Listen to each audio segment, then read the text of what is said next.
누가복음 14장 봅니다. 신약 성경 119페이지 누가복음 14장 1절부터 11절까지 제가 한 절, 여러분이 한 절 교독하겠습니다. 안식일에 예수께서 한 바리새인 지도자의 집에 떡 잡수시러 들어가시니 그들이 엿보고 있더라. 예수께서 대답하여 율법 교사들과 바리새인들에게 이르시되 안식일에 병 고쳐 주는 것이 합당하냐 아니하냐?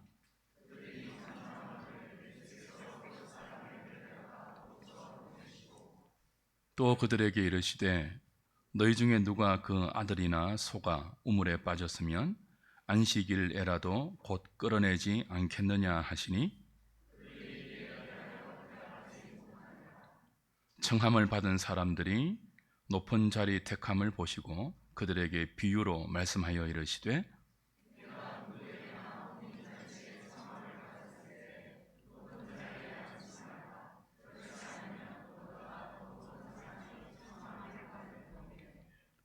너와 그를 청한 자가 와서 너더러 이 사람에게 자리를 내주라 하리니 그때 내가 부끄러워 끝자리로 가게 되리라. 청함을 받았을 때에 차라리 가서 끝자리에 앉으라. 그러면 너를 청한 자가 와서 너더러 벗이여 올라 앉으라 하시니 그때야 함께 앉은 모든 사람 앞에서 영광이 있으리라. 무릇 자기를 높이는 자는 낮아지고 자기를 낮추는 자는 높아지리라. 아멘. 이춘성 목사님 소개는 주보에 참고하시면 되겠습니다. 읽으신 본문을 중심으로 교회와 환대, 말씀에 계신 예수님이라는 제목으로 말씀 전하실 때 큰 은혜 있기를 바랍니다.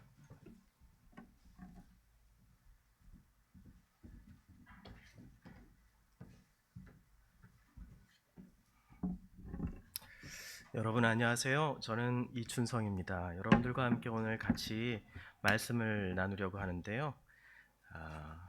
우리 한우리교회와 박형석 목사님께서 저를 이렇게 초청해 주셔서 주일날 여러분들과 함께 이 하나님의 말씀을 나눌 수 있다는 것이 얼마나 큰 기쁨인지 모르겠습니다. 제가 잠시 기도하고 우리 말씀을 같이 보도록 하겠습니다. 하나님 감사합니다. 우리에게 주신 이 귀한 시간, 주님께서 주신 이 말씀을 통하여서 저희들이 이 시대에 주님께서 원하시는 말씀이 무엇이고 또 크리스찬으로 살아가야 할 것이 무엇인지 고민해 보려고 합니다. 저희들에게 지혜를 주셔서 이 말씀 가운데 살아갈 수 있는 힘을 주시고 또 이 말씀을 깨닫게 하시옵시고 성령님께서 함께 하셔서 저희들이 이 말씀 가운데 거하게 하여 주시옵소서. 예수님의 이름으로 기도합니다. 아멘. 제가 죄송합니다. 제가 이 목이 조금 요즘 가래가 걸려가지고 원래 이런 목소리가 아니라 목소리가 굉장히 청아한 목소리인데요. 아시죠, 목사님? 네. 그런데 예, 여러분들에게 이렇게 좋지 않은 목소리 들려드리게 돼서 죄송합니다. 저는 말씀하신 것처럼 뒤에 이제 제 소개가 나오기도 하지만 교회는 분당우리교회 이찬수 목사님 섬기시는 교회에 이제 협동 목사로 있습니다. 그리고 고려신학대학원에서 이제 기독교 윤리학을 조금 가르치고 있습니다. 그래서 여러분들과 함께 이 말씀을 좀 나누려고 하는데 특별히 오전 시간에 오늘 이 대예배 시간대에는 교회와 환대라는 주제를 가지고 이 교회 안에서 또 우리 안에 이제 새로운 사람들이 왔을 때 또 낯선 사람들이 왔을 때 또 우리가 좀 더 거부감이 있고 우리가 함께 하지 못한 사람이 있을 때 이 사람들에 대해서 우리가 어떻게 해야 될 것인가 또 예수님께서 어떻게 이 부분에 대해서 말씀하셨는가에 대해서 알아볼 거고요. 또 오후 시간에 여러분들 또 제가 말씀을 전하는데요. 이때는 이제 세상 속에서 우리가 세상이 베푸는 환영과 환대 가운데서 우리가 크리스찬으로서의 정체성을 지키면서 살아갈 때 어떻게 살아야 할 것인가, 이 세상 속에서 크리스찬들이 어떻게 살아야 되고 또 이 세상 가운데 복음을 어떻게 전해야 할 것인가에 대한 말씀을 나누려고 합니다. 가급적이면 오후에 참석하지 않으셨던 분들도 참석해 주시면 감사하겠어요. 하시겠죠? 네, 아이고 이 숫자 그대로 있을 줄 믿습니다. 누가복음 14장 1절부터 보면은요 이렇게 나옵니다. 안식일에 예수께서 한 바리새인 지도자의 집에 떡 잡수시러 들어가시니 그들이 엿보고 있더라. 이렇게 말씀이 시작됩니다. 예수님은 안식일에 바리새인 지도자의 집에서 떡을 잡수시며 사람들과 함께 계셨다라고 이 말씀에 기록되어 있죠. 이것은 식사하신다는 의미로 일종의 파티에 참석하셨다라고 볼 수가 있습니다. 그 이유는요, 식사 이후에 포도주를 나누며 말씀을 나누고 찬양하며 신앙을 공유하는 일종의 그 당시 1세기 교회 또 1세기의 문화 가운데 이 심포지움이라는 문화가 있었어요. 이 심포지움 하면은 요즘 대학이나 뭐 연구소 같은 데서 이제 뭐랄까요, 뭐 학술 발표를 하고 하는 것들 심포지움이라고 이렇게 부르지만 실제로 그리스어로 심포지움이라는 것은 연회라는 겁니다. 마실 것이 있고 그리고 또 뭐 춤도 추고 거기에서 자기가 발표하고 싶은 것도 발표하고 하면서 사람들이 하나의 어떤 연회장인 거죠. 거기에서 이제 모여가지고 서로 어떤 뭐 교제를 나누고 하는 그러한 장소를, 그러한 모임을 이 심포지움이라고 합니다. 이 심포지움은 종교적인 모임에서도 일어나는데요. 그 당시 이제 신전에는 항상 이방 신전에 항상 옆에 연회장이 있어가지고요. 이 제사가 끝나고 나면 그 연회장에 모여서 제사 때 썼던 음식들을 가지고 함께 이 술과 고기를 나누면서 파티를 즐겼던 문화가 있었습니다. 이 연회에서 바로 이 연회, 그러면 여기에 모여 있는 지금 바리새인이 베푼 이 연회는 단순히 그냥 식사 모임뿐만 아니라 일종의 종교적인 성격의 모임이기도 했다는 것을 의미하겠죠. 그곳에서 이제 하나님을 믿는, 여호와 하나님을 믿는 사람들이 모여서 이제 일종의 어떤 종교적인 퍼포먼스를 하는 겁니다. 성경도 있고 또 성경에 대해서 또 나누기도 하고, 왜 안식일은 바로 그러한 날이기 때문에 그렇습니다. 회당에 모여가지고 어떤 형식을 가지고 예배를 드리고 난 다음에 따로 오후에는 이제 어떤 바리새인이 이제 베푼 자기 집에서 베푼 연회장에 모여가지고 그곳에서 이제 음식과 그리고 포도주와 그리고 이런 것들을 먹으면서 자연스럽게 이제 성경도 있고 또 그날 회당에서 배웠던 그 말씀을 가지고 서로 나눔도 하고 그리고 토론도 하고, 야, 이 말씀은 이런 것 같아 라고 서로 이야기하면서 하는 시간을 보내는 겁니다. 바로 여기는 바로 그러한 장소입니다. 이 연회에는 포도주를 마시고 맛있는 음식을 함께 먹으면서 각자 하나님으로부터 받은 은혜를 나누고 성경을 읽는 시간이었던 것이죠. 유대인들이 안식일에 행했던 예배와 유사한 것이 바로 이 떡 먹는 자리였습니다. 그런데 1절 마지막 부분에서 아주 좀 우리가 이상하게 여길 만한 어떤 문장이 하나 있는데요. 그것이 뭐냐면 그들이 엿보고 있더라. 바로 이 연회의 장소에서 누군가는 엿보고 있는 사람이 있었다라는 겁니다. 마치 우리나라 말 중에 이제 조금 뭐 예배 시간에 적절한 말은 아니지만 관용적인 표현으로 쥐새끼 같다 이런 표현 사용하는 분들이 계시잖아요.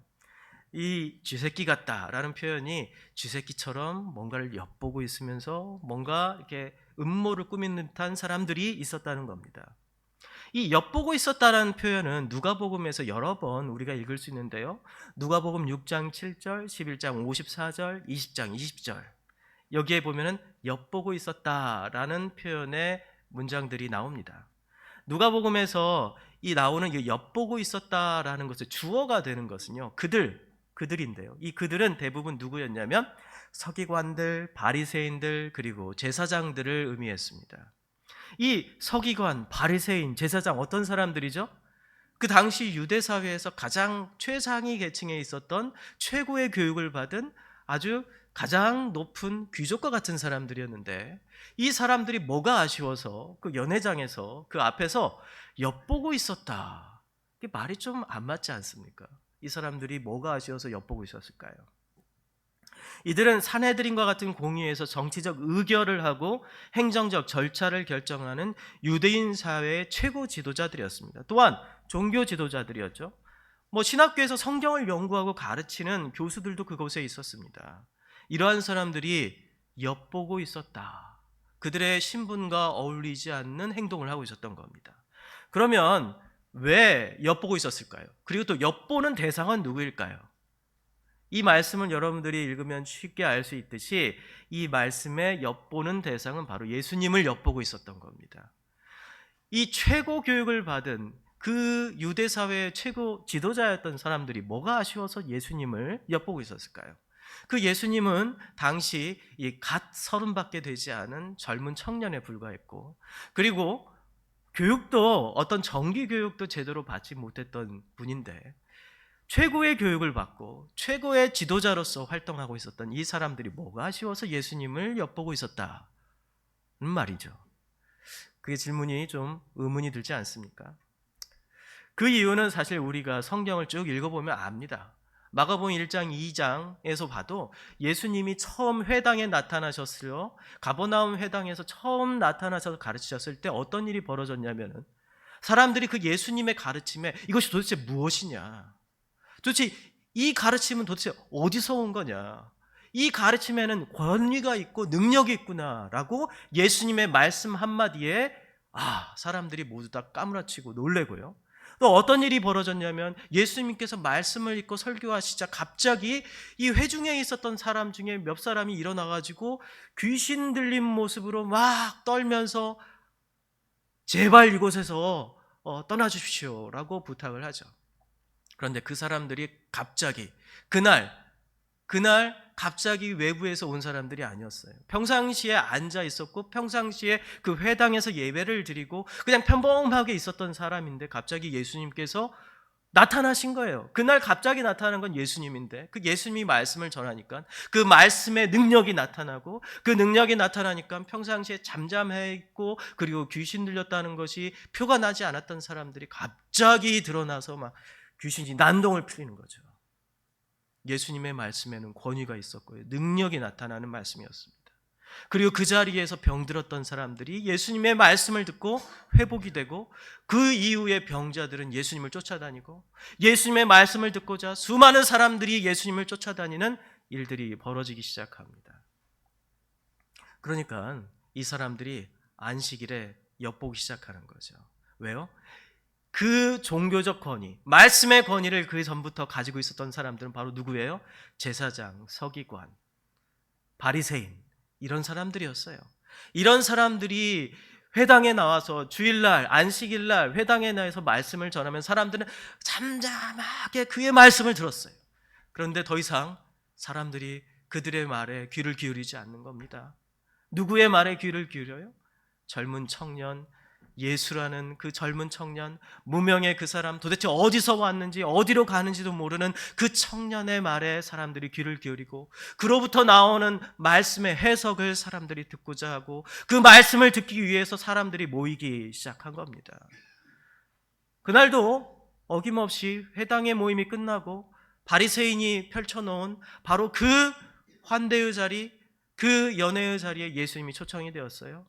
그리고 예수님께서 그곳에 나타나자마자 바리새인들, 서기관, 제사장들은 어떻게 해요? 그 예수님의 눈치를 살피면서 예수님을 엿보기 시작합니다. 도대체 저 사람이 무슨 말을 할지, 저 사람이 어떤 일을 할지, 저 사람이 도대체 어떠한 놀라운 일을 벌칠지, 그리고 그 예수가 더 놀라운 말을 하고 놀라운 일을 펼칠수록 그 바리새인들과 서기관과 제사장의 권위는 더욱더 떨어지겠죠. 그러니까 어떻게든 꼬투리를 잡아야겠다. 그가 하는 말에 어떻게든 꼬투리를 잡아서 예수를 주저앉혀야겠다. 그래야만이 우리가 잃어버렸던 권위를 다시 되찾을 수 있다라고 생각하면서 예수님으로부터 꼬투리를 잡고 실수를 잡아내고 그것을 부풀려 가지고 소문을 만들어서 예수님을 그 자리에 주저앉히기 위해서 그들은 엿보고 있었던 것입니다. 그런데 그때 갑자기 그 자리에 있어서는 안 될 어떤 사람이 그들 앞에 딱 나타나고, 그리고 예수님 앞에 나타난 것입니다. 2절을 한번 같이 보겠습니다. 같이 한번 읽어볼까요? 11시 반밖에 안 되지만은 여전히 졸릴 수가 있어요. 제가 목소리를 높였음에도 불구하고 졸릴 수가 있습니다. 전날 굉장히 피곤한 일을 겪으신 분도 계실 수 있어요. 그래서 말씀을 함께 읽으면서 또 시작해보죠. 같이 함께 읽겠습니다. 주의 앞에 수정병 든 한 사람이 있는지라. 예수님 앞에 그 예수님을 주시하면서 엿보고 있었잖아요, 사람들이. 그런데 그 예수님 앞에 난데없이 어떤 수종병 든 사람이 짠 하고 나타난 겁니다.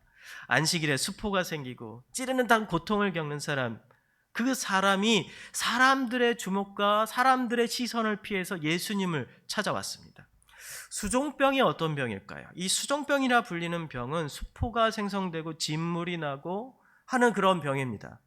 보통 예전에 목사님들이 이걸 잘못 해석했을 때는 한센병, 과거에는 나병 환자라고 했죠. 나병 환자라고 잘못 해석한 경우도 있지만 여기에서 지금 나오는 수종병은 일종의 피부병과 같은 거예요.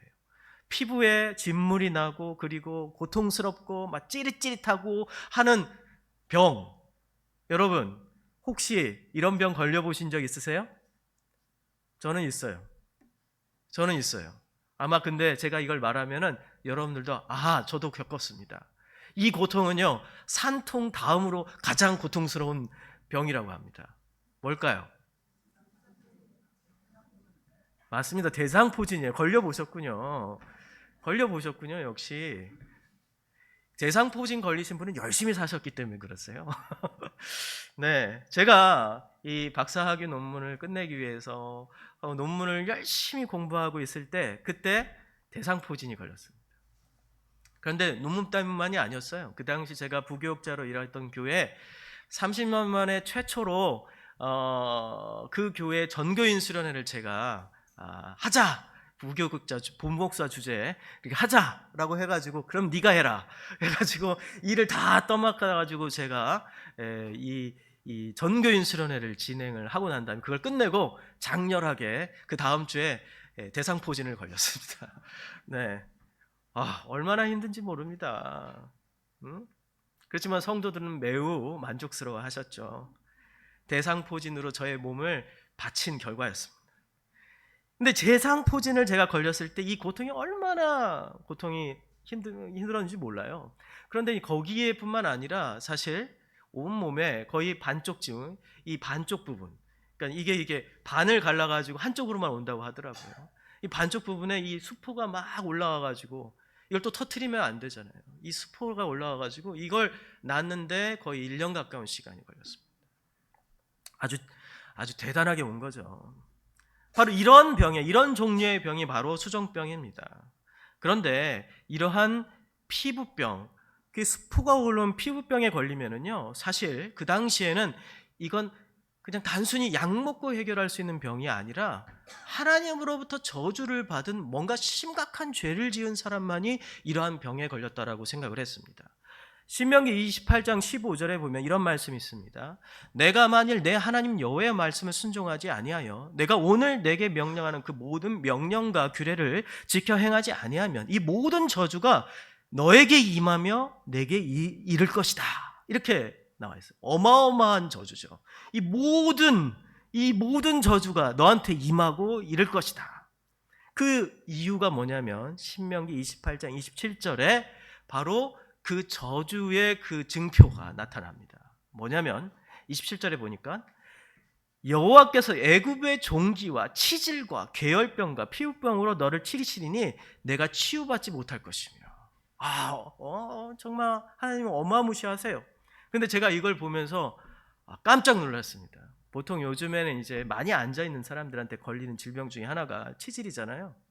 그런데 여기 보니까 말씀을 순종하지 아니하고 오늘 내게 명령한 모든 것을 지키지 않으면 내가 너에게 저주를 임하게 할 건데, 그 저주의 내용이 27절에 보니까 애굽의 종기와 치질과 괴혈병과 피부, 치질.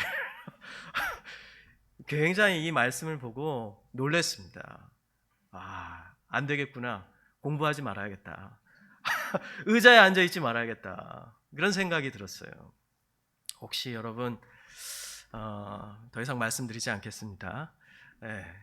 그런데 이 치질은 좀 다른 치질입니다. 이건 성병과 관련된 거예요. 그래서 이건 조금 다른 거라는 걸 이해하십시오. 그래서 열심히 공부하시고 열심히 일하시는 분들, 의자에 앉아서 일하시는 분들 걱정하지 마시고 열심히 일하시면 돼요. 계속.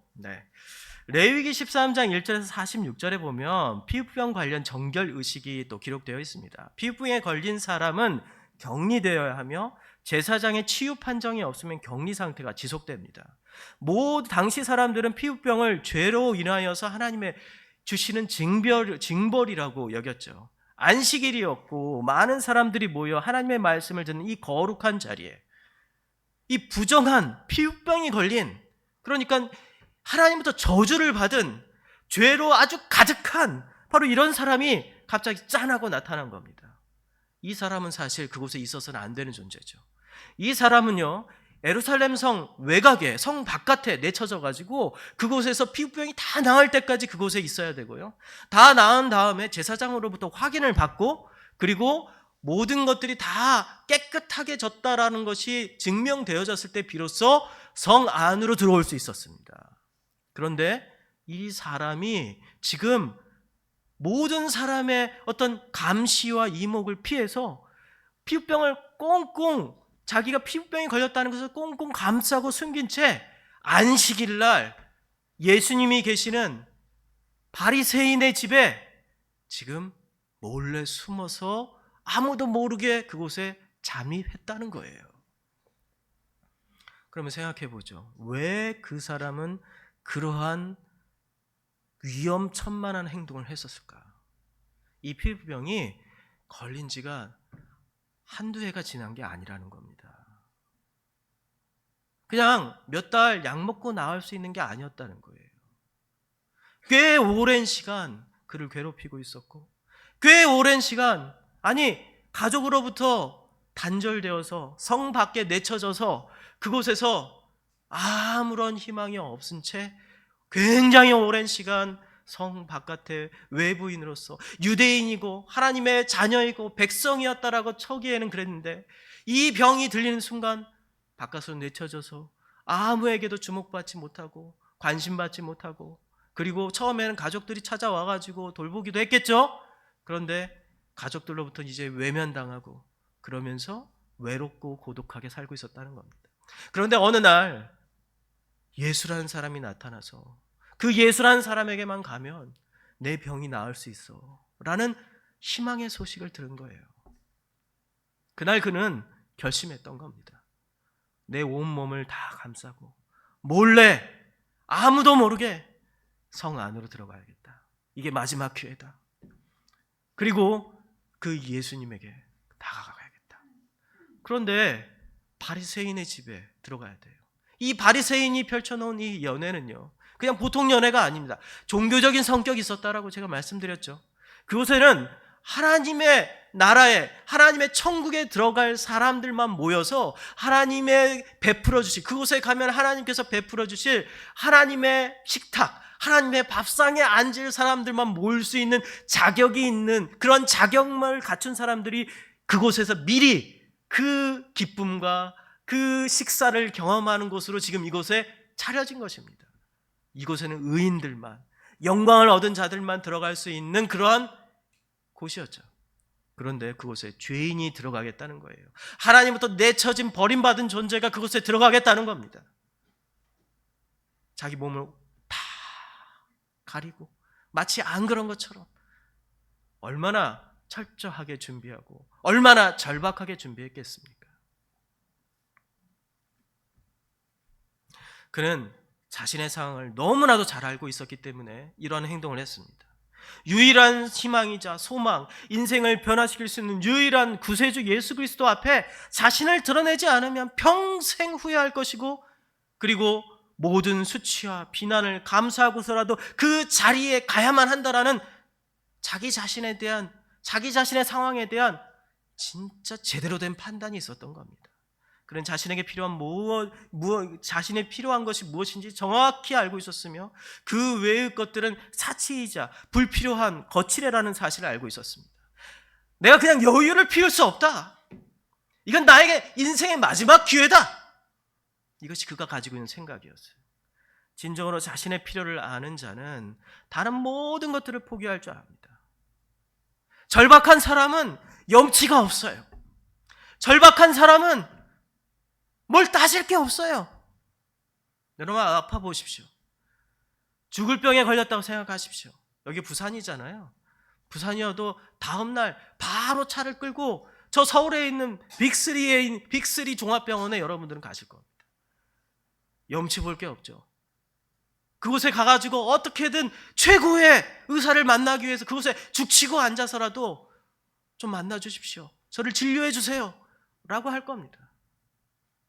그런데 예수 그리스도께서 이 땅의 창조자이시고 이 땅의 모든 것들을 고치실 수 있는, 우리의 모든 고통과 슬픔을 다 고칠 수 있는 그 예수님이 오셨다는 겁니다. 그 예수님에게 이 사람은 더 이상 따질 것이 없는 거죠. 사실 예수님도 바로 이 사람을 만났을 때 비슷한 모습을 보이셨습니다.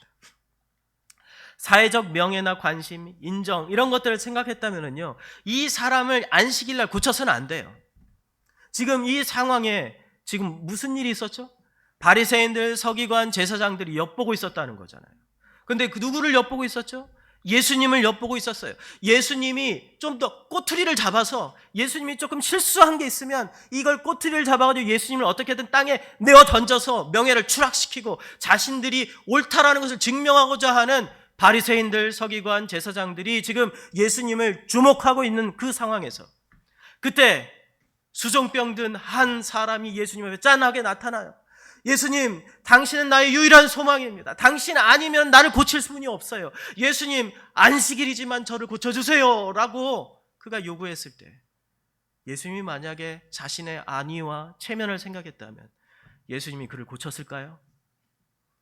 그리고 바리새인과 서기관과 제사장이 그를 엿보고 있었다는 사실을 의식하면서 저 사람한테 꼬투리 잡히지 말아야지 라고 생각했다면 예수님께서 그 일을 하셨을까요?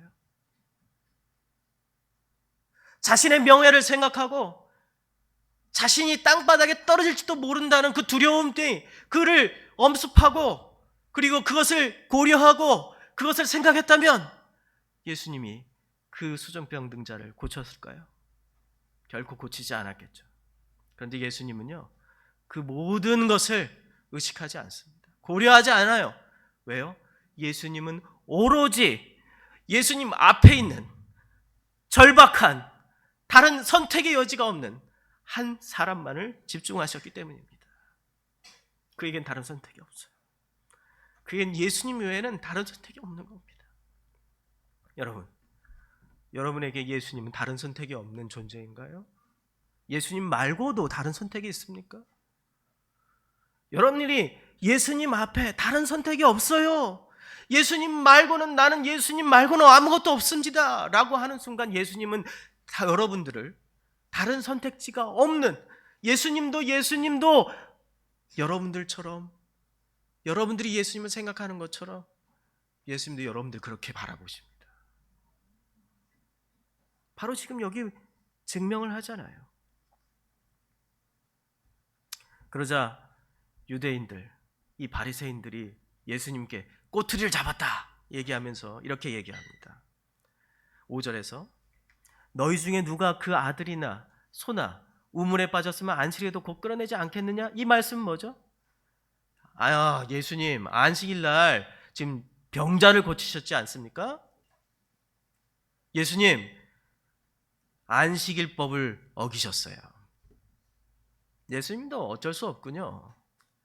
예수님도 이제 십계명을 어겼으니 예수님도 죄인입니다. 당신은 더 이상 권위가 없어.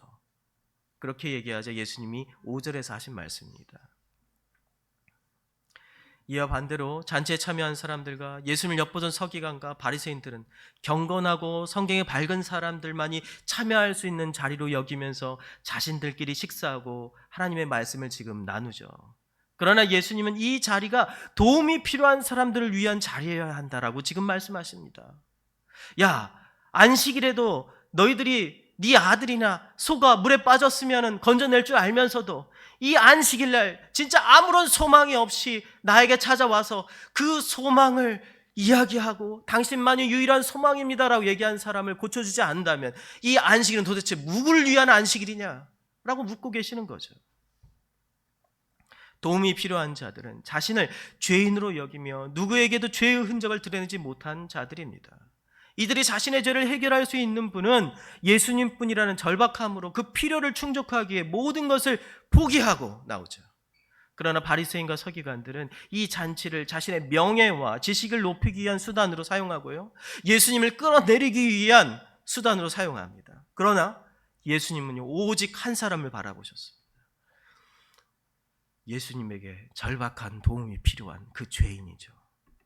예수님 말고는 구원받을 수 없다고 생각하는 바로 그 죄인입니다.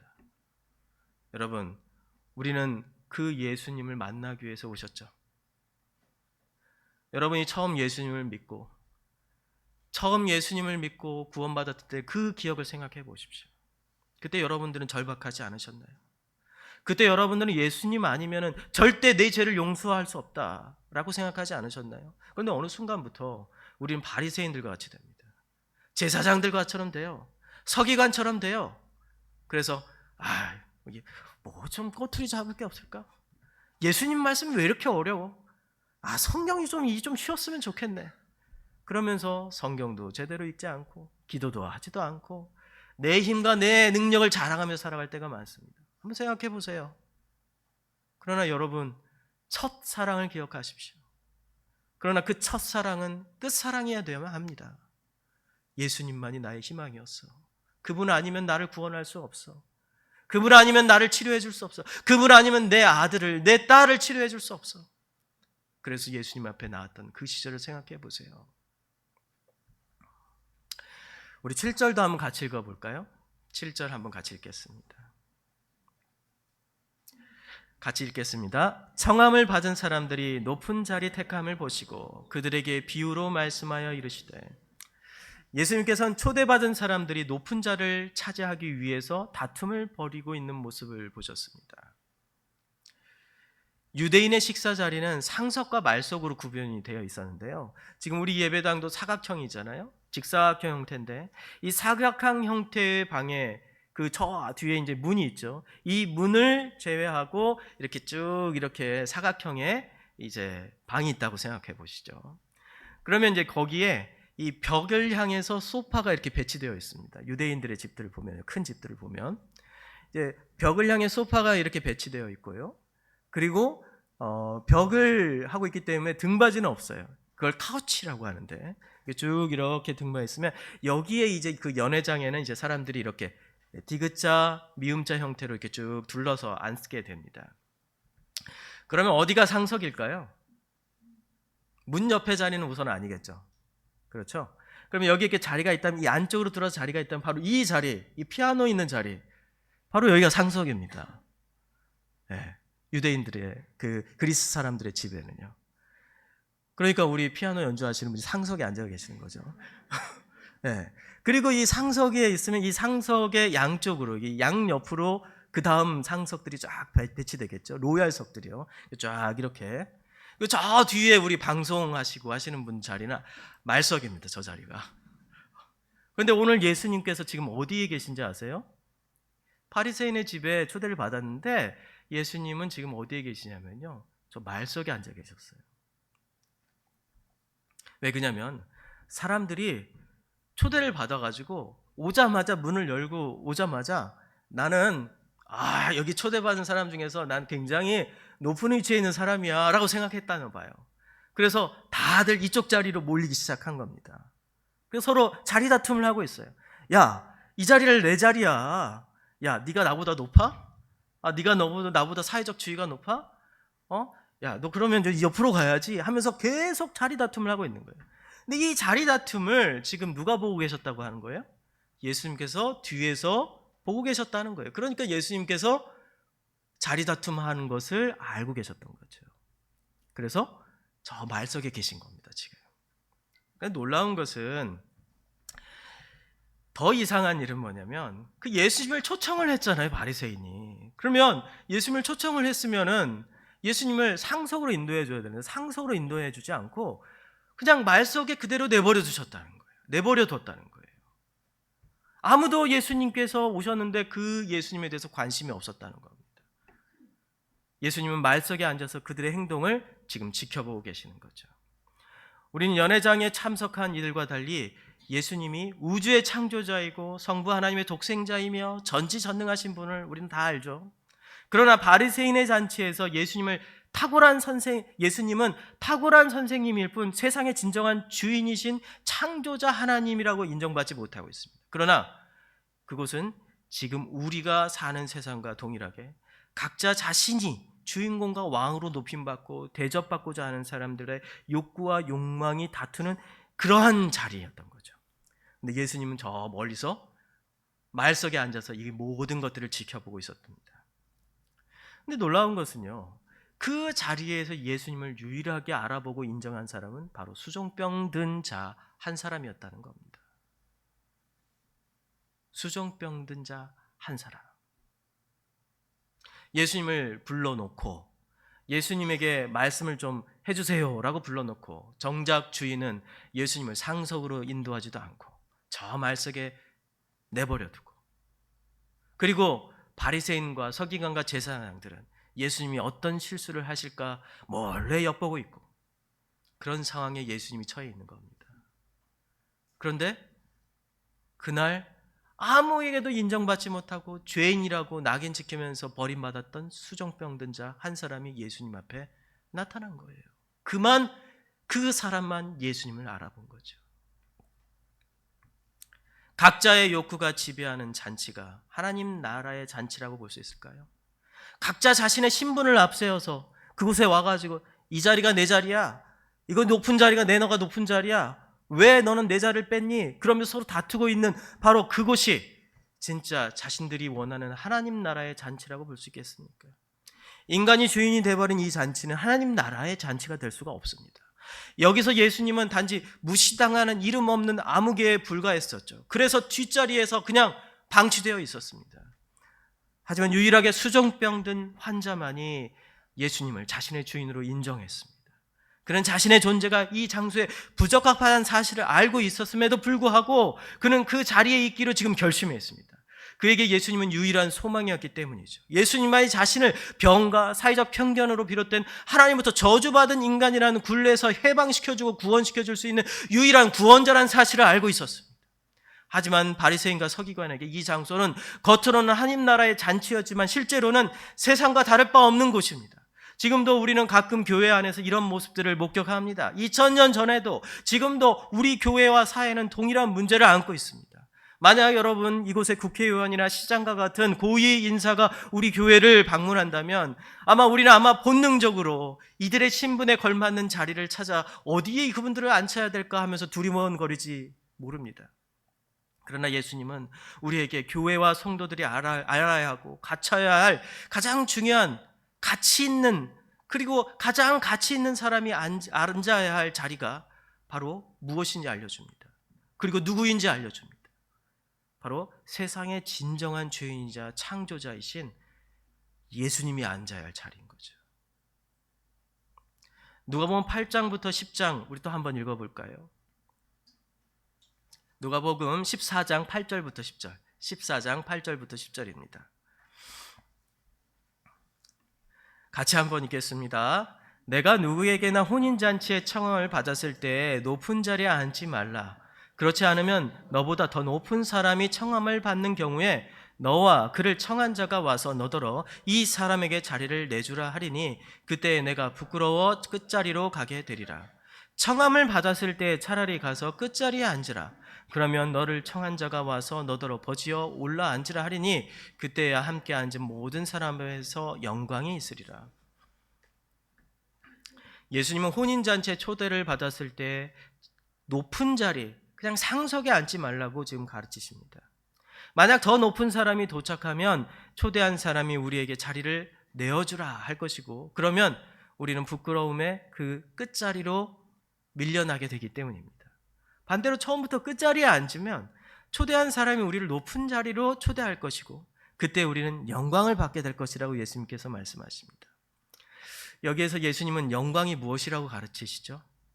영광, 우리가 영광 찬양 많이 하는데 그 예수님이 그 영광을 뭐라고 가르치시죠? 영광은 바로요, 낮은 곳에서 높은 곳으로 올라가는 겁니다. 낮은 곳으로 높은 곳에 올라갔을 때 받는 이 시선과 주목이 바로 영광입니다. 예수님이 가르쳐 주신 하나님의 잔치는요, 영광의 원리가 적용되는 장소입니다. 세상에서 받는 대접을 그대로 여기서도 기대하는 것이 아니죠. 하나님의 잔치의 원리는요, 나이나 사회적 위치와 관계없이 겸손하게 제일 끝자리에 하는 겁니다. 왜요? 영광을 위해서는요, 낮은 곳에서 위로 올라가야 되는데 높은 곳을 처음부터 탐하면 어떻게 되죠? 올라갈 자리가 없잖아요. 그러니까 처음에 낮은 곳으로 가야 되는 겁니다. 낮은 곳으로 가야 돼요. 그리고 그 낮은 곳으로 가서 말석으로 가야 되는 것이죠.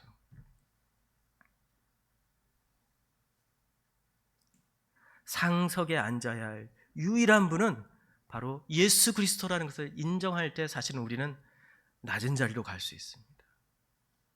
그러나 여기 잔치에 참여했던 사람들을 보세요. 이 잔치에 참여했던 사람들은 모두 다 예수님을 무시한 채, 예수님을 생각하지 않은 채 어디로 가요? 상석으로 가죠. 그곳에서 자기네들끼리 다툽니다. 이 자리가, 이 높은 자리가 내 자리다. 그들에게는 뭐가 있죠? 영광이 없고요, 수치가 있어요. 왜요? 예수님이 진짜 주인이신데, 예수님께서 가장 높으신 분인데, 그분이 오셨을 때 그분들은, 이 사람들은 어디로 가야 돼요? 말석으로 가야 되니까요. 그때 우리는 수치심을 느끼죠. 자괴감을 느끼죠. 그런데 저 말석에 앉아 있는 사람을 향해서 예수님께서 부르시면서 나랑 같이 저 상석으로 가자. 그러면 어떻게 돼요? 영광을 얻게 되는 겁니다. 바리새인이 마련한 잔치는 겉으로는 하나님 나라의 잔치를 표방하지만 실제로는 인간이 주인이 되는 세상의 잔치와 다름없죠. 그러나 종말에 진정한 주인신 예수님께서 누구신지 드러나면 자리를 다투던 이들은 낮은 자리로 내려올 것이고, 반면 겸손히 끝자리를 지키던 이들은 예수님의 옆자리, 가장자리, 그냥 높은 자리로 초대받을 것입니다. 저 말석에서 예수님을 알아보고 자신의 병듦을 사람들 앞에 공개하고 저를 고쳐주세요 라고 했던 그 수종병자처럼 말이죠. 이것은 바로 예수님께서 우리에게 보여주신 십자가 사건과 부활에서 볼 수 있는 위대한 반전의 원리와 같습니다. 이 영광의 원리는요, 처음부터 높은 자리에 있는 것이 아니라 낮은 겸손의 자리에서 끌어올려 주시는 바로 십자가 부활의 원리라는 겁니다. 그리스도인의 신앙 체험은 근본적으로 이러한 역정과 반전의 경험의 연속입니다. 여러분, 이 세상에서 어떤 자리에 앉고 싶으신가요? 저 끝 보이지 않는 자리에 앉아 있음에도 불구하고 예수님이 교회에 오셔서 여러분의 이름을 부르는 순간, 그 순간을 한번 상상해 보실 수 있나요? 그리고 여러분을 그 자리에서 일으켜서요, 누구야? 나랑 같이 저 높은 자리로 가자 부르시면서 예수님께서 여러분들을 일으켜 세워서 그 자리로 가는 꿈을 꿔보신 적이 있습니까? 이런 드라마틱한 반전 드라마가 바로 그리스도의 삶의 신비입니다. 우리는 드라마를 보죠. 드라마 중에 가장 인기 있는 드라마가 뭡니까? 신데렐라 같은 드라마. 오래전부터 이 신데렐라라는 이 동화는요, 사람들의 기본적인 욕구를 담당하고 있습니다. 지금도 그런 드라마가 뭐 신데렐라 신드롬 하면서 어느 날 재벌 성격도 좋고 그리고 키도 크고 외모도 수려한 재벌 실장님을 만나는 꿈 이건 있을 수 없다라고 생각하지만 그러한 드라마는 여전히 인기가 있어요. 그 반대로 또 요즘은 반대로 있죠. 실장님 여자 사장님을 만나는 꿈 이것도 굉장히 인기가 많습니다. 뭐죠? 모든 사람들이 영광의 자리에 올라가고 싶은 거예요. 우리의 기본적인 욕구입니다. 이 반전의 드라마를 꿈꾸는 거죠. 그런데 성경은 진정한 반전의 드라마를 우리에게 약속합니다. 예수님께서요, 저 말 속에서 내가 저 말 속에서 너를 이름을 불러서 저 하나님, 이 땅의 창조자이신 성부 하나님의 오른편에 내가 앉고 그 옆에 너를 앉히겠다라는 거예요. 예수님은 현재 이름 없는 말석에 앉은 자의 모습으로 계시며 우리가 그분 앞에서 자리 다툼을 벌이고 있는 것들을 지켜보고 계시죠. 우리는 그분을 알아차리지 못하며 그분이 위치조차도 모릅니다. 이때 불안과 흔들리는 마음 속에서 사람들은 무작정 앞자리로 돌진하죠. 나는 이 교회의 중요한 사람이야. 나는 이 교회에서 인정받아야 해. 라는 생각으로 자리를 다투면서 자신의 자존감을 드높이며 한 자리를 차지하면 난 이런 사람이야 라고 이야기하고 싶어 합니다. 그런데 이런 생각은 도대체 어디에서 온 걸까요? 무조건 승리해야 되고 무조건 소유해야 되고 실패한 사람은 슬프고 승리한 자 또한 언젠가는 패배할지 모른다는 불안에 빠지는 모두가 불행하게 지는 이 상황, 도대체 어디서 온 거냐 말입니다.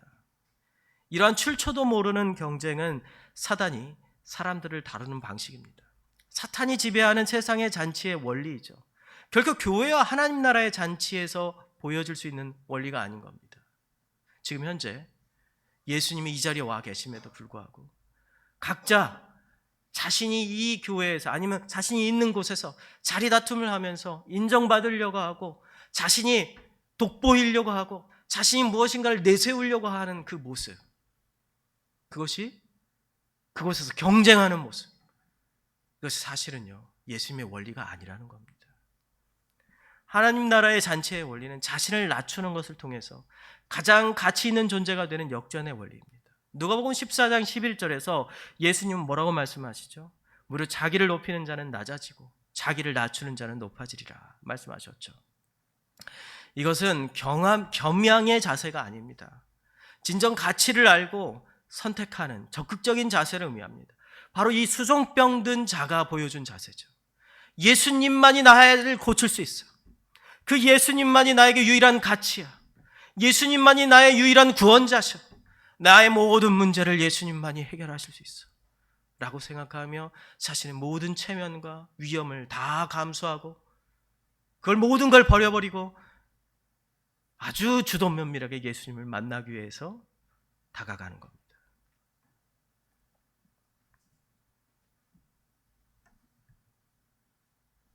교회를 섬긴다는 것은 세상적으로 본다면 영광보다 상처가 더 많은 일인 것 같습니다.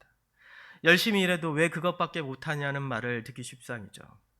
그렇죠, 여러분. 열심히 교회 구역장이니 봉사하고 성가대 봉사하고 그러면 특히 성가대 봉사하고 나면 이제 뒤에서 이탈이 있었어. 왜 우리 성가대는 다른 저기 분당 우리 교회 성가대처럼 그렇게 성량이 풍부하지 못해? 당연하죠. 숫자가 적으니까. 이런 식의 대도 안 되는 그런 말들이 오가죠.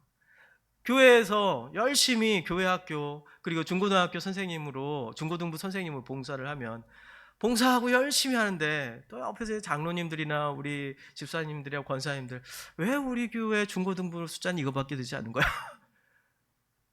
그럼 힘이 쫙 빠지죠.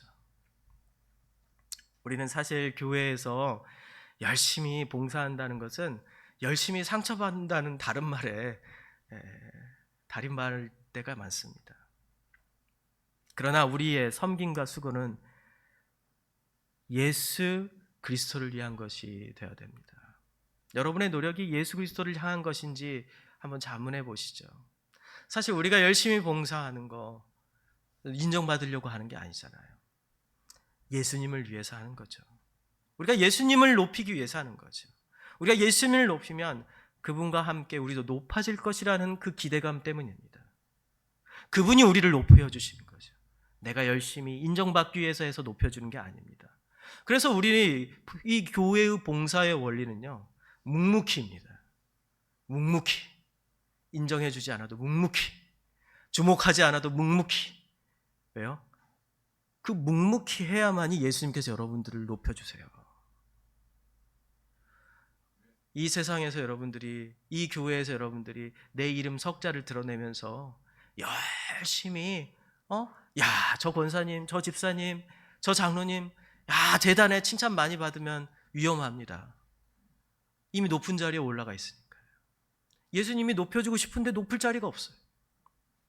그러나 묵묵히 일하는 사람, 그 어떠한 인정도 바라지 않은 사람, 오직 예수님만이 나의 주인이고 예수님이 나를 영광스럽게 하실 거야 라고 묵묵히 일하는 사람, 그 사람 예수님께서 높여주세요. 그때 진짜 영광을 받는 겁니다. 우리 신앙의 핵심인 부활을 한번 생각해 보십시오. 부활절을 맞이하기 전 40일간의 기간을 사순절이라고 우리는 부릅니다. 전통적으로 이 사순절 기간 동안 교회와 성도는 성경을 매일 읽습니다. 요즘 뭐 그러지 않지만 과거 초기 교회 성도들은요, 이 부활절까지 40일 동안 매일 정해진 성경 구절을, 성경 본문을 읽었습니다. 그 첫 성경 읽기, 그 40일의 첫째 날, 사순절의 첫째 날 읽었던 성경 본문이 뭐냐면요, 누가복음 4장 본문입니다. 누가복음 4장은 바로 예수님께서 40일 동안 광야에서 사단에게 시험을 받으시고 마지막 기간에 3가지 시험을 받으신 그 사건이 기록되어 있습니다. 누가복음 4장에 나타난 그 3가지 시험이 뭐죠? 첫 번째, 4장 3절에 이렇게 기록되어 있습니다. 내가 만일 하나님의 아들이어든 이 돌들에게 명하여 떡이 되게 하라. 이 40일 동안 굶주렸던 예수님에게 이 마귀가 시험을 하죠. 아, 배고프지? 네가 진짜 하나님의 아들이면 이 돌들에게 명해서 떡으로 만들어. 야, 네가 이 세상을 창조한 사람이잖아. 창조한 신이잖아. 창조한 하나님이, 창조자가 이 돌을 떡으로 만드는 것도 못하니? 네가 떡으로 만들어 먹어봐. 너의 능력을 보여줘. 그러죠. 두 번째 시험에서 또 마귀는 이렇게 얘기합니다. 마귀가 또 예수를 끌고 올라가 순식간에 천하만국을 보이며 이르되 이 모든 권위와 그 영광을 내게 주리니 이것은 내게 넘겨준 것이므로 내가 원하는 자에게 주노라. 그러므로 내가 만일 내게 절하면 다 네 것이 될 거야 라고 얘기합니다. 예수님께서 이거에 대해서도 말씀하시죠. 예수께서 대답하여 이르시되 기록된 바 주 너의 하나님께 경배하고 다만 그를 섬기라 하였느니라. 모든 권위와 권세를 다 주겠다고 하는데 이것에 대해서 예수님은 겸손히 이렇게 합니다. 모든 권위와 권세는 아버지 하나님에게만 있어. 세 번째 시험 또 뭐죠? 또 이끌고 예루살렘으로 가서 성전 꼭대기에 세우고 이르되 네가 만일 하나님의 아들이거든 여기서 뛰어내리라. 기록되었을 때 하나님이 너를 위하여 그 사자들을 명하여 너를 지키게 하시리라 하였고 또한 그들이 손으로 너를 받들어 내 발이 돌에 부딪히지 않게 하시리라 하였느니라. 이것에 대해서 예수님께서 마지막 답을 하십니다. 예수께서 대답하여 이르시되 주 너의 하나님을 시험하지 말라 하였느니라. 야, 높은 곳에 올려서 한번 떨어져 봐. 대부분의 사람들은 죽겠죠. 떨어져서. 그런데 야, 넌 죽지 않을 방법이 있잖아. 야, 천사들한테 명해서 네가 딱 떨어지는 순간 마치 슈퍼맨처럼 슉 날아올라게 해. 응? 너 안 죽을 수 있잖아. 네 힘을 이용할 수 있잖아. 이렇게 얘기하죠. 그래서 예수님께서 주 너의 하나님을 시험하지 마 라고 얘기하시죠. 왜 초대교회는 예수님의 십자가의 길과 고난을 묵상하는 이 사순절 시기를 맞이하여서 그 첫날 이 본문을 읽고 묵상하게 했을까요? 신학자 한스 부어스마라는 분이 계시는데 이분이 이거에 대해서 이렇게 얘기했습니다. 마귀는 인간이 되신 예수님에게 인간의 죄의 본질에 대한 시험을 하고 있었다. 인간의 죄의 본질이 바로 이 3가지 시험 안에 다 들어있다는 겁니다. 우리 인간이 가지고 있는 죄의 본질적인 특성이 3가지 이 시험 안에 다 포함되고 있었는데요. 그리고 이것은 예수님이 성육신하여 인간이 되신 세상에 오신 이유라고 설명하면서요. 참 인간이신 예수님이 십자가에서 인간의 죄를 대속한다는 것은, 대신 지신다는 것은 스스로 인간의 원죄, 죄의 본죄가 없는 분이라는 걸 증명해야 했기 때문이라는 것입니다.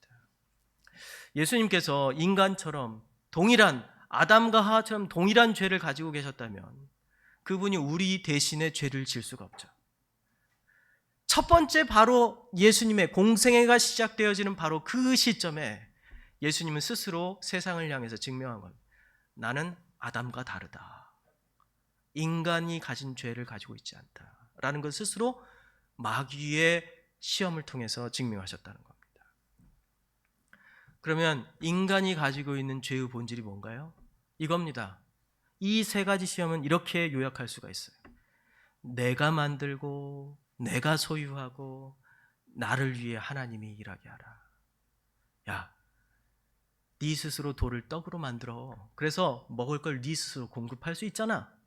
두 번째, 야, 이 세상에 있는 모든 권세와 재정, 돈, 이 모든 것들, 권위, 야, 네가 가질 수 있어.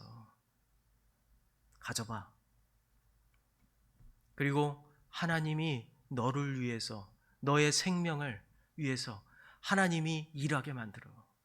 높은 곳에 떨어져 봐. 그러면 하나님께서 너를 위해서 일하실 거야. 그런데 예수님은 뭐라고 말씀하셨죠? 나는 하나님이 만들었고 나는 하나님의 소유이며 하나님을 위해서 일한다. 아담과 하와는요, 나는 나를 위해서, 나는 내가 만들었고 내가 소유하고 나를 위해 하나님의 일해 라고 얘기했는데, 바로 예수님은 누구세요? 하나님의 아들이고 하나님에도 불구하고 예수님이 이렇게 말씀하신 겁니다. 나는 하나님이 만들었고 하나님의 소유이며 하나님을 위해 일한다. 예수님은요, 이 선언을 통해서 그분의 전생의 목적을 보여주셨습니다. 첫 아담이 실패하여 세상에 죄가 들어오고 인간은 죄의 고통 가운데 살게 만든, 바로 인간이 왕과 주인이 되어서 헛된 욕망과 허영으로 사는 것이 아니라, 이 두 번째 아담이신 예수님은요, 이 모든 것들을 이기고 하나님에게는 오직 영광을 드리며 하나님을 주인과 왕으로 섬기는 자리에서 자기가 있겠다라고 보여주신 거죠. 그 결과 예수님은 십자가에 자신을 죽이는 것까지 순종하시고 죄인의 굴레를 쓰시고 가장 낮은 자리에, 스올의 자리, 바로 그 무정왕의 자리까지 내려가셨습니다. 그리고 3일 만에 부활하시고 올라오셔서 영광스러운 하나님의 보좌 옆에 지금도 계시면서 예수님께서 우리에게 약속하시죠. 나와 함께 올라가자. C.S. 루이스는 예수님의 이런 성육신과 낮아짐의 삶을 기독교의 가장 위대한 기적이라고 했습니다. 그리고 성육신의 기적을 이렇게 표현하죠. 하나님은 아래로 내려가십니다. 자신이 창조하신 자연의 뿌리와 해적까지 내려가십니다. 그런데 하나님이 그렇게 내려가시는 것은 다시 올라가시기 위함입니다. 황폐된 세상 전체를 자신과 함께 위로 들어 올리시기 위함입니다. C.S. 루이스는 성육신, 예수님이 인간이 되신 것은 마치 힘센 사람이 커다랗고 복잡하게 생긴 짐을 들기 위해 자기 몸을 거의 보이지 않게 될 정도로 짐 밑으로 숙이는 것에 비유합니다. 그리고 그 사람은 거짓말처럼 순식간에 그 짐을 어깨에 사뿐히 짊어지고 성큼성큼 걸어가는 것이라고 설명합니다. 성육신의 신비는요, 낮아짐에 있는 것이 아니라 거기서 머무는 게 아니라 높이 날아 올라가는 상승에 있다는 거죠. 그 짐을 예수님께서, 하나님이신 분이 예수님 인간이 되셔서 인간을 위해서 가장 낮게 올라가셔서 그 어깨에 인간의 죄의 모든 굴레를 짊어지시고 그 밑에까지 내려가셔서 우리 인간을 등에 업으시고 일어나셔서 성큼성큼 걸어가시는 그 상승에 있다는 것입니다. 그러기에 이 상승, 이 영광을 위해 예수님은 지금 말석에 계신다는 거죠. 가장 끝자리에 계신다는 겁니다. 그리고 우리 성도들을 그분이 계신 말석으로 초대하고 계신다는 거죠. 왜요? 함께 비상하고 날아오르기 위해서요. 여러분, 성육신이야말로 그 복음 그 자체입니다. 우리는 예수님의 십자가와 함께 낮아져야 합니다. 그분이 걸으신 낮아짐의 길, 그 십자가를 따라서 우리는 예수님을 높여야 되죠. 왜요? 우리 유일하게 높여야 할 건 내가 아니라 예수님이니까요. 그러한 따름 속에서 우리 또한 높아지고 상승되는 겁니다. 여러분, 우리의 자리는 어디예요? 이 자리가 아닌 거예요. 우리의 자리는 바로 뒤에 있습니다. 그런데 이 뒤에만 머물게 하는 게 아니에요. 예수님은 바로 여러분들을 바로 이 자리로 인도해서 이 세상에는 모든 예수 그리스도를 부인한 사람들이 그때 보는 거죠. 아, 저 사람들이 보이지 않는 저 말석에 우리가 무시했던 저 사람들이 저 높이 올라가네? 도대체 저 사람들은 누구야? 그것이 바로 영광인 겁니다. 오늘 우리 곁에는 어쩌면 우리가 격이 맞지 않아 보이는 이들이 있을 수 있어요. 세상의 기준으로는 낮은 자리에 있는 자들이죠. 그러나 예수께서 우리를 위해 친히 낮아지시고 우리를 품어주셨죠. 어느덧 우리 교회도 처음 예수님을 믿고, 아니 우리 한국교회 처음 선교사가 들어와서 140년 전에 우리 개신교회를 세웠을 때 이 자리는 대부분 사회로부터 천대받는 여인과 그리고 노비들과 그리고 천민들이 자리를 대부분 차지하고 있었습니다. 양반은 없었어요. 그러나 요즘 양반 족보 갖고 있지 않은 사람들이 없죠. 그러나 그 당시 이 교회를 채웠던 사람들은 그런 사람들이었어요. 이화여대가 선교사가 만든 학교잖아요. 이화학당이었는데 그 이화학당의 두 번째 학생은요, 누구냐면 바로 이 서울 도성 바깥에 버려졌던 이 전염병 들었던 환자였습니다. 그를 데리고 와서 치료해주고 바로 그가 이화학당의 두 번째 학생이 됐어요. 바로 이 수종병 든 자처럼요. 그러나 어느 순간 교회 안에는, 이 교회는 성장했고 그리고 교회는 성공한 사람들이 모이기 시작합니다. 그러면서 교회의 말썽은 점점 사라지기 시작해요. 그리고 우리는 성공한 사람들을 바라보기 시작합니다. 하나님께서, 예수님께서 주셔야 할 영광을 우리 스스로 취하기 시작하는 거죠. 그러면서 우리 주변에 있는, 우리 교회 안에 있는 영광이 없고 빛이 바랜 사람들에 대한 관심이 식어져 갑니다. 그들을 환대하는 것이 아니라 그를 내쫓게 되는 거죠. 그리고 교회에는 그들이 서야 할, 그들이 앉아야 할 자리가 사라집니다. 혹시 여러분, 우리 한우리 교회도 그러진 않습니까? 저는 그러지 않으리라 믿습니다. 항상 그들이 앉아야 할 자리를 내버려 두고 말석에 앉아서 그들이 대접받을 수 있도록 앞에 좌석을 비워두는 사람, 그들이 조금 더 사회에서는 정말 인정받지 못하고 그들이 사회에서 무시당했을지 모르지만 그들을 위하여서 그들을 인정해주고 그들을 칭찬해줄 수 있는 자리를 마련해주는 곳, 예수님이 오늘 우리에게 보여주신 이 말씀을 통해서 이 바리새인의 집에서 펼쳐졌던 그 연회를 통해서 보여주셨던 그 내용 아닌가요? 여러분, 세상에서 영광을 다 받으려고 하지 마십시오. 그러면 진짜 영광을 받아야 할 그때 우리가 부끄러워질 수 있습니다. 여러분 아시죠? 명예로운, 영광스러운 구원이 있고 참 부끄러운 구원이 있다는 거. 왜 성경에서 그런 말이 있겠습니까?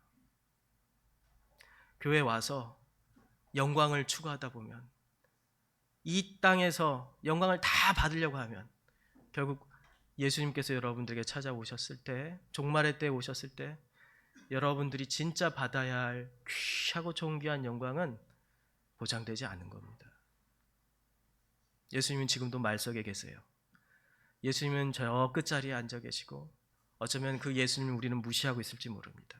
이제 한우리 교회가 그런 교회가 아니라 앞으로도 계속, 지금까지도 그려 오셨겠지만 앞으로도 계속 이 부산 지역에 정말 모든 사람들을 환대할 수 있는 교회가 되시길 바랍니다. 같이 기도합시다. 하나님, 저에게 주신 이 말씀을 통하여서 예수님께서 저 끝자리에 앉아 계시며 우리를 보고 계심을 알고 있습니다.